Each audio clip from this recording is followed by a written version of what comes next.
Olá, seja muito bem-vindo a mais um episódio.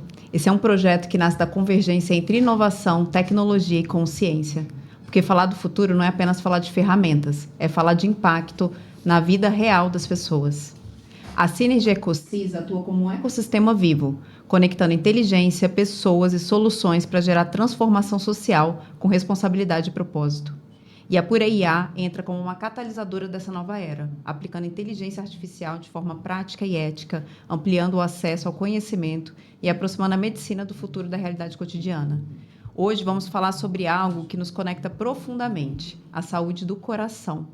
Não apenas como um órgão vital, mas como um símbolo da vida, da energia e da continuidade.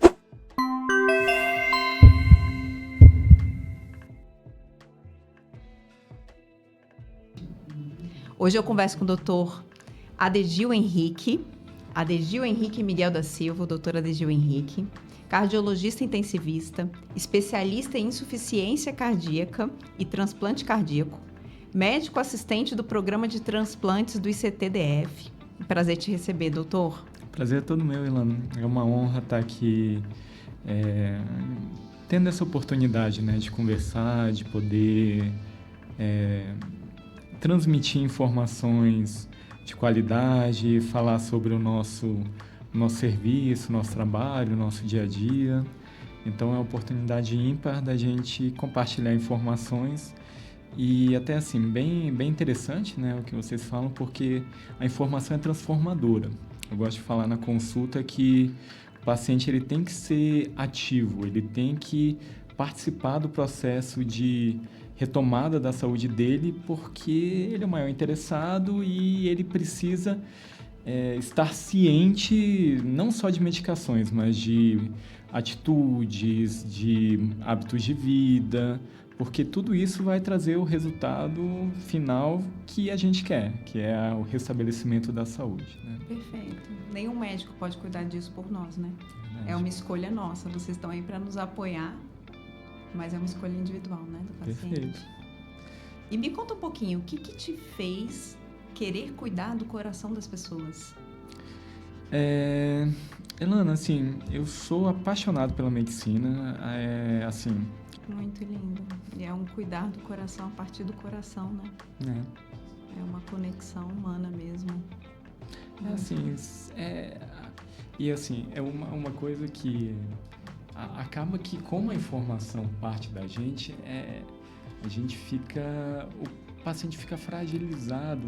E até é por isso tão interessante esse projeto, porque a gente tem tanta informação hoje em dia, e assim, e você informar, educar, dar a melhor informação, é tão poderoso, e hoje em dia, assim, não é incomum ter informações inadequadas, ruins. É transformador você educar o paciente e tornar ele um agente da saúde. E eu acho que esse é o melhor papel do médico, né? A gente tem, hoje em dia, muita informação disponível, é difícil determinar o que é informação de qualidade. E ser o agente que vai trazer a melhor informação, vai poder traduzir aquilo para o paciente, acho que é o nosso papel primordial. Como é que você traz isso na prática do consultório? Porque pela sua fala, eu extraí que você tem muito esse olhar humano da pessoa, né? Para além da doença. Como que você lida com seus pacientes no dia a dia? Ilana, no Instituto de Cardiologia, a gente é um hospital filantrópico, né? Ou seja, ele tem paciente do SUS, paciente de convênio, mas a nossa maior atuação é frente ao SUS, né? A gente, acho que 80% do fluxo atual ou mais é do SUS. E até hoje, por exemplo, eu tive um ambulatório de insuficiência cardíaca, né? O ambulatório que eu faço. Então, assim, eu acho que o mais importante, primeiro, é entender a realidade daquele paciente, né, e fazer o melhor que você consegue dentro daquela realidade, né? Não adianta eu chegar para o paciente, que nem hoje, uma pessoa que acabou de diagnosticar insuficiência cardíaca, que é uma doença extremamente grave, que mata. A gente trazer todo um pacote de informações, mas é importante ele entender o que ele tem, como é que ele tem que manejar o dia a dia, como é que vão ser as limitações dele, a importância dele usar a medicação. Então, dentro da realidade dele, tanto de capacidade de absorver a informação naquele momento, quanto da capacidade de aderir àqueles cuidados, àquelas medicações, você tentar trazer o que tem de melhor dentro dessa possibilidade, né? Nem sempre é o ideal, nem sempre é o que a literatura prega como tratamento mais eficaz, mas para aquele paciente naquela realidade é o melhor. Então, assim, eu tive, até no papo que a gente estava batendo antes, né? Eu tinha uma paciente que até ela, enfim, até acho que concorreu a deputada, e ela, assim, ela queria muito as medicações que fossem do SUS, que ela pegasse no posto, mas não queria tomar. Toda vez que eu passava, eu otimizava remédios que eram mais tomadas ao dia, 2 vezes, 3 vezes ao dia, ela voltava em consulta e não tinha tomado nada. Então, para ela, para eu poder melhor tratar ela, eu tive que buscar uma medicação, que é 1 vez ao dia, porque não adianta eu dar um melhor tratamento que é 2 vezes ao dia. Tem que ser 1 vez ao dia e tenho que achar essa medicação no posto da saúde, porque todas as outras, ela estava piorando na minha frente. Era uma paciente hipertensa, que a função do coração, a cada consulta que ela vinha pior, que eu passava o tratamento para ela, sentava, conversava e não adiantava. E então, assim, dentro do que ela conseguia se tratar e conseguia absorver de informação, buscar, tem que ser 1 vez ao dia, tem que ser medicação que consegue pegar no posto. Então, para ela, adaptar o que era melhor, não era o melhor tratamento disponível, mas era o melhor tratamento possível para ela, né? Perfeito. Muito legal. Essa adaptação mesmo, né? Cada um dos pacientes, conhecer, estar presente para escutar. E você consegue me explicar um pouquinho, assim, quais são essas principais doenças do coração, né? Uma linguagem bem de leigo mesmo. Eu costumo falar que o coração é uma casa, né? Aí tem a parte da fiação, tem a parte do encanamento, tem a parte da função. Então, assim, a cardiologia, ela é uma delícia, porque ela é ampla, né? E assim, a gente tem, quando a gente fala de doenças do coração, a gente fala do sistema circulatório, tanto o coração quanto o que conduz ao coração, as artérias e as veias, né? Então, falando de forma mais comum, porque a gente tem diversas afecções, a gente tem muita questão da pressão alta, né? Que acaba acometendo especialmente o coração. A gente tem a parte aí, falando do encanamento, que é o que das artérias, as doenças das artérias, então, obstrução coronariana, que vai levar a um infarto. E a mesma coisa que causa entupimento da artéria do coração também causa a artéria do cérebro. Então, a gente fala que é um contínuo. Então, a mesma inflamação, as mesmas alterações que levam ao entupimento das artérias do coração levam às artérias do cérebro. Então, não é incomum o paciente ter um infarto e logo depois ter um AVC, né? Então, normalmente é da alimentação que causa o entupimento. Quando a gente está pensando em escolher qual profissão, né? Eu sempre soube que eu queria participar de algo que eu pudesse ajudar pessoas. Mas não sabia como, né? E aí fui fazer teste vocacional com minha mãe. Minha mãe me orientou, aí deu lá em primeiro assistente social, em segundo ecologia e terceiro medicina. Não, você vai conseguir juntar tudo, vai fazer medicina. Tá bom. E aqui na época que eu prestei medicina em Brasília, a gente só tinha uma faculdade, a UNB, que foi em 98, por aí. Então, realmente, assim, um caminho, 2 anos de estudo, cursinho, frustração, reprovação, mas aquela superação. Então, quando entrei na faculdade, na UNB, assim, eu fiquei encantado, apaixonado. E desde cedo a gente tem no 2º semestre fisiologia cardíaca. Eu acho, assim, o modelo de médico cardiologista, né, que atua na hora mais aguda, na reanimação, no que importa, no que...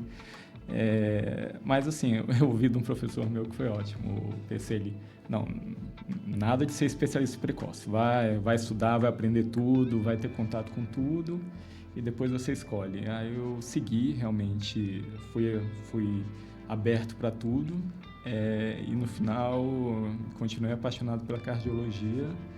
E assim, é muito interessante, né? A gente vai falar um pouquinho de insuficiência cardíaca, de transplante cardíaco.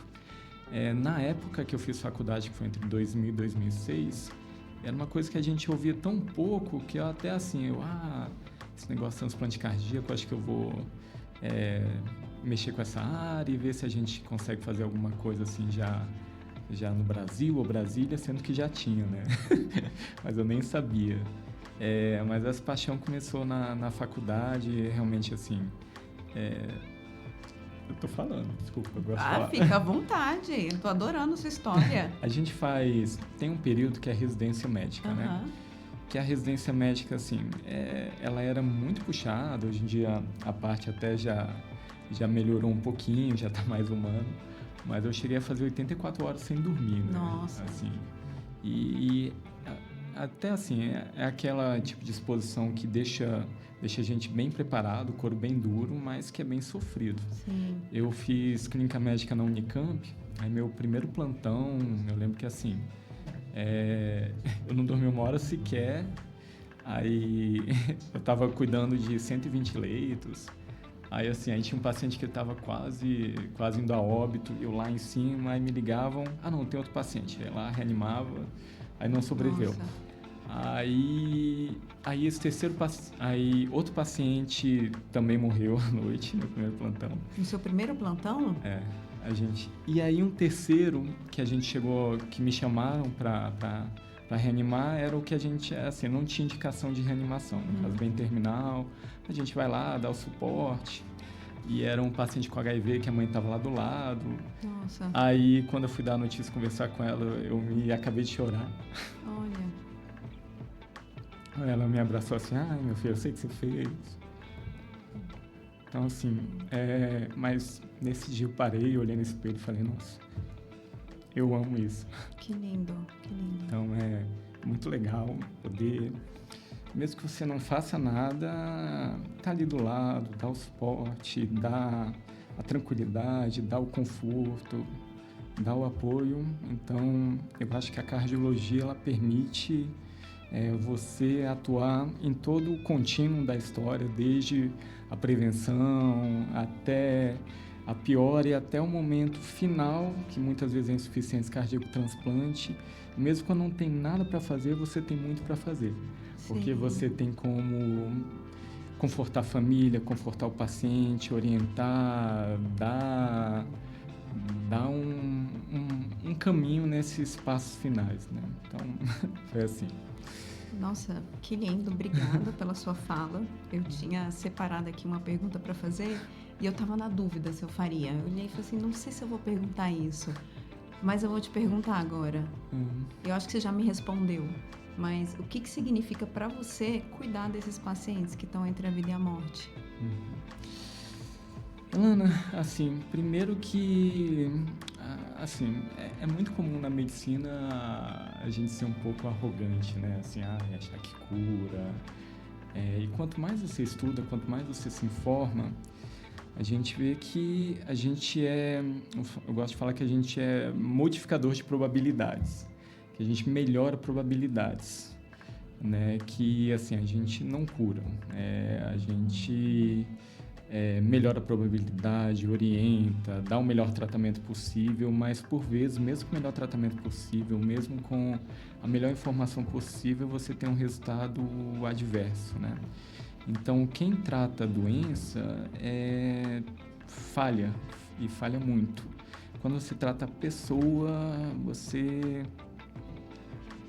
ganha, porque assim, e você empoderar ela com a informação e sabendo, olha, isso aqui é o melhor que tem, isso aqui é o que tá, e acompanhar ela nos passos, nas decisões, no tratamento, poder dar a melhor informação possível para ela. Você está ganhando, porque não é o resultado que você está buscando, é o caminho, é aquela construção. E, assim, eu sei que tem que ser considerado uma profissão, não é nada de mas para mim, assim, é um estilo de vida, uma opção de vida que eu não me vejo fazendo outra coisa.